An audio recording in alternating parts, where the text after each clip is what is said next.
Good evening. You're watching the main news on HKIBC. I'm Chloe Feng. Here's a look at tonight's top stories. John Lee gives the thumbs up for district councils, but lays down the rules. A learner motorcyclist dies in a hit-and-run incident in Western District. And a new use is found for vacant makeshift hospital built for COVID patients. Chief Executive John Lee has lashed out at some former district councillors, accusing them of damaging society with their outrageous behavior. However, he said district councils are worth keeping, but they have to follow certain principles. Janice Low reports. Before meeting his cabinet this morning, Chief Executive John Lee said a district administration review is coming to an end. Back in 2021, the government asked all 479 district councillors to pledge allegiance to the city and to uphold the basic law. But as most of them resigned or were disqualified, less than one-third of the councillors remain in office. Their 4-year term expires at the end of the year. Lee said it's worth keeping the district councils, but they have to abide by 3 principles: uphold national security, allow only patriots to administer the city, and support an executive-led administration.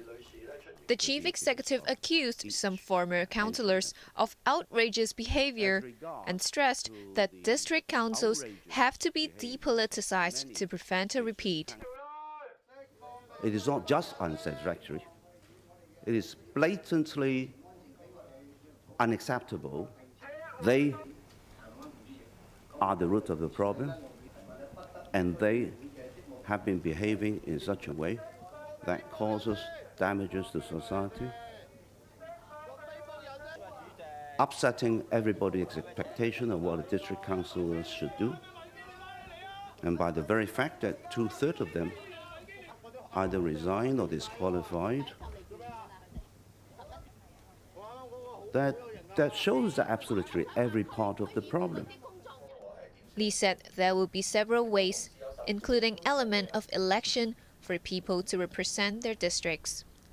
Janice Low, HKIBC. An incumbent says it will be a step backwards if people are appointed to district councils. The head of the city's largest opposition party, meanwhile, has not ruled out taking part in elections to the local councils. The main focus for us is that whether or not there will be spaces, there will be capacities for us to participate in the election, and whether or not we will have the capacity to serve the Hong Kong people as well.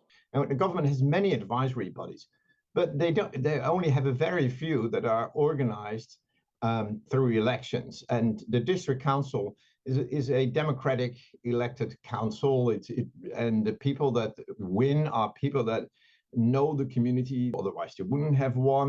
That ultimately will hurt the ability of government to manage the city sensitive to the needs and the desires of the community. So ultimately it's the government that will lose out, and that's a real shame. A coach driver has been arrested over a hit-and-run incident, which left a motorcyclist dead in Western District this morning. The vehicles were traveling east on Conner Road West flyover shortly before 9 a.m. when the motorcycle swerved to the left and hit the coach. The man fell off his motorcycle and was run over in the head. He was certified dead at the scene. It is believed the 29-year-old only had a learner's license. The coach left the scene without stopping but was eventually located in Taiwan. The 31-year-old driver was arrested for failing to stop after an accident and filing a police report. Cross-harbor traffic was severely disrupted, with the tailback stretching to Lachikok at one stage. An emergency hospital built at the height of the 5th COVID wave will provide diagnostic radiology services from tomorrow. The hospital authority says this will shorten the waiting time for patients. Macy Mock reports. This emergency hospital, built with help from Beijing, has been left vacant since it was completed in April last year. But from tomorrow, diagnostic radiology services will be offered at the facility near the border with Shenzhen. Around 18 scans can be conducted per day on patients' brains, nasal sinuses, and eyes. And 9 MRI scans can be performed per day on spines, shoulders, and knees. The initial phase of a pilot scheme will be open to patients of public hospitals in New Territories East. The hospital authority will contact suitable patients who have waited at least 8 months for the scans. They must be aged between 12 and 80. A free shuttle bus service between the Lok Ma Chau Loop, where the hospital is located, and Shanshui Station will be provided for patients. Hospital Authority Clinical Stream Coordinator Sin Ai-chun says the pilot scheme, which will last at least a year, will shorten the waiting time for patients needing checkups. Maisie Mock, HKIBC. Applicants for subsidized flats could soon be subject to tighter asset limits. Currently, 40% of home ownership units are allocated to so-called green form applicants who don't have to declare whether they own properties in Hong Kong. The loophole was exposed in February when murder suspect Kwang Kao was found to have purchased a subsidized flat using a green form. That was despite the former policeman already owning a luxury flat through his former daughter-in-law. Sources suggest the rule will be amended so that buyers of discounted units cannot own any property in the past 2 years. The Housing Authority will debate the matter tomorrow. In Taiwan, at least 7 workers, including 3 from the Philippines, have been killed in a factory fire. They were among 22 people trapped in the plant by the blaze, Macy Mock reports. 22 workers were unable to escape when a fire broke out at a food processing factory in western Taiwan at around 6 a.m. More than 100 firefighters rushed to the Lianhua Foods Corporation plant in Changhua County to put out the blaze and rescue the workers. All were extricated after 4 hours, but 10 were in critical condition and 7 of them died in hospital. 4 were Taiwanese and 3 were from the Philippines. A firefighter said several employees tried to save themselves by taking refuge in a cold storage room, but thick smoke seeped through cracks in the door and left 10 of them in critical condition. Rescue work was hampered by slippery floors and the large number of machines. Lianhua Foods, which makes snacks and instant noodles, pledged to support the victims' families and cooperate in the investigation into the cause of the fire. Taiwan's leader Tsai Ing-wen extended her condolences to the bereaved families and urged the authorities to complete their probe as soon as possible. Maisie Mock, HKIBC. Overseas, U.S. President Joe Biden has confirmed that he will seek a second term in the White House. He released a video urging Americans to give him a chance to finish the job. This is not a time to be complacent. That's why I'm running for re-election. I know we're good and decent people. I know we're still a country that believes in honesty and respect and treating each other with dignity. Let's finish this job. I know we can. Opinion polls show that most Americans want 80-year-old Biden to step aside and allow a younger person to be the Democratic nominee next year. But analysts say despite his age, Biden doesn't want to be a one-term president. The Republicans could nominate Donald Trump, and other polls suggest that Biden is the only Democrat who can defeat him.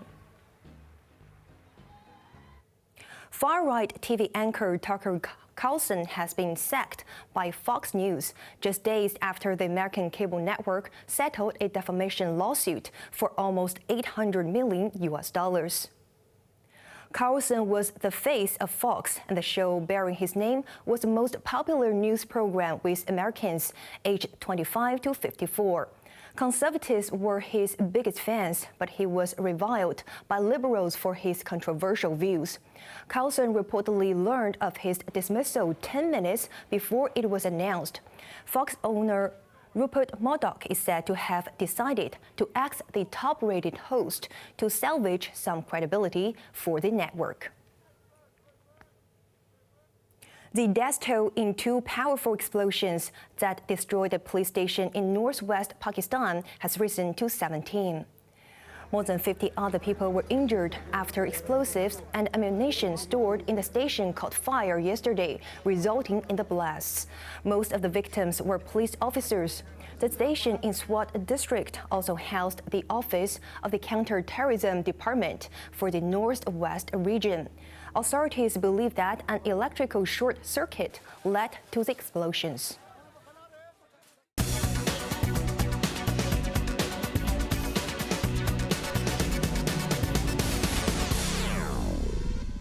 Hong Kong's trade continued to decline last month, but the figures were a vast improvement from those in February. There was a rebound in demand from the United States and Britain, but exports to the mainland dropped. The value of Hong Kong exports dropped in March for the 11th consecutive month to $367 billion.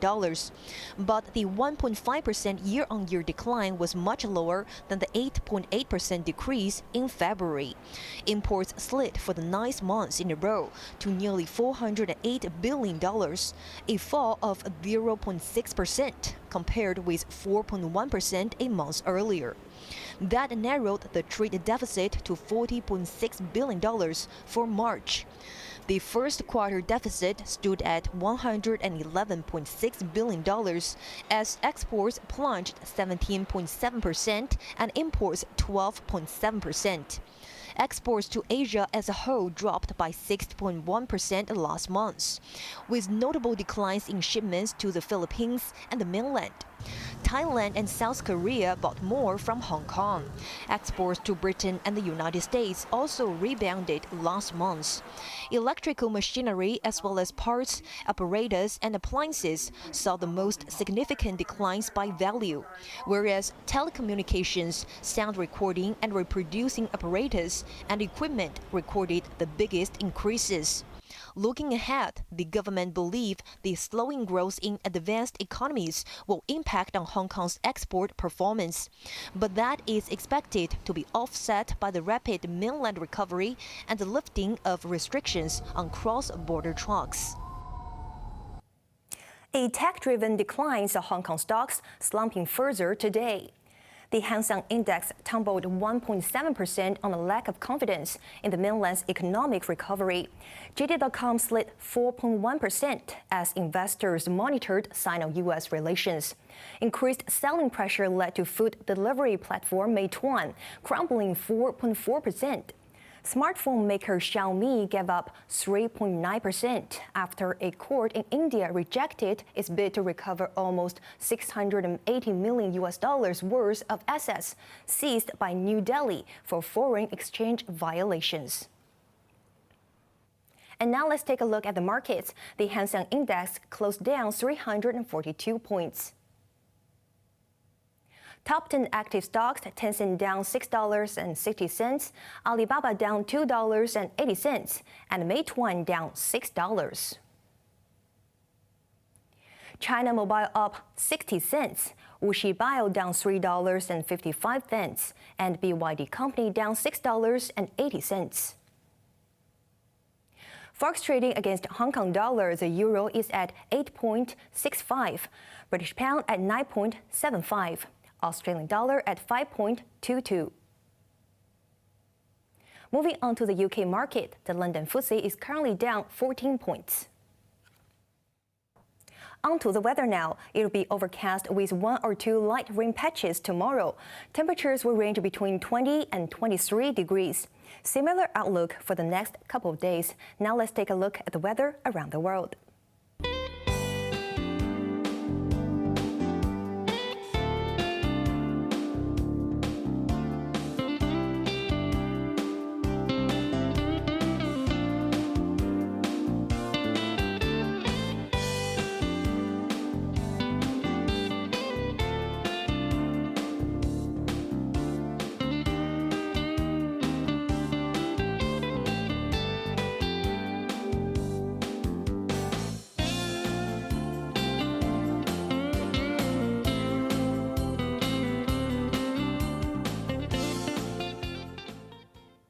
And that is our main news for Tuesday night. Join us for more news at 11. I'm Chloe Feng. Thanks for watching. Good night.